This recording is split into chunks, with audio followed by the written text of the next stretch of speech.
Title: Iron in the Silence. The world had taken much from Cassian, his youth, his innocence, and once nearly his life. But what it gave in return was far more valuable: resolve.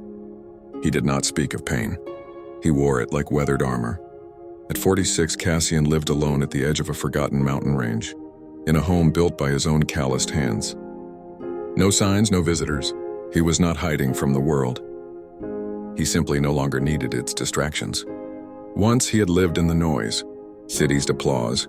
He had burned through careers, relationships, and his own spirit like dry timber in a winter blaze. When the fire died, so did everything false in him.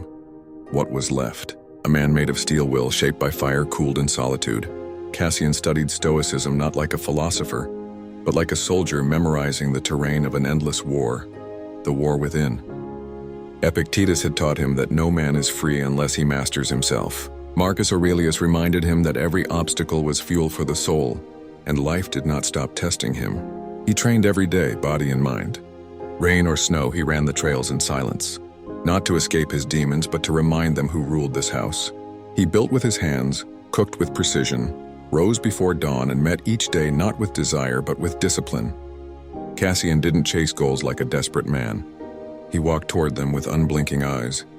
The harder the goal, the quieter he became, because he knew pressure breaks the weak, but it tempers the focused. Every time the past whispered, "You'll fail again," he answered it not with words, but with action. When the storms came, he welcomed them. One winter, the mountain was hit by the worst blizzard in 20 years. Trees snapped, power died, roads vanished. For a week, the world howled outside like a beast clawing at his door. He didn't panic. He sharpened tools by candlelight, melted snow for water, chopped wood with hands that once trembled from old addictions. On the third day, wolves came close. He stared them down, steady as ice. They turned back. He was a man who had lost everything before, and that had taught him, you can't lose what you no longer cling to. Cassian didn't seek comfort, because comfort had never made him strong. What made him strong was choosing the hard path, daily, without complaint, without witnesses, without reward. When the storm finally passed and silence returned, he stepped outside and looked at the sky, clear, cold, eternal.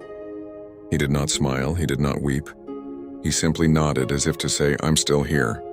Not because fate was kind, but because he chose over and over to rise when no one else would. And in that silence, he had become unbreakable,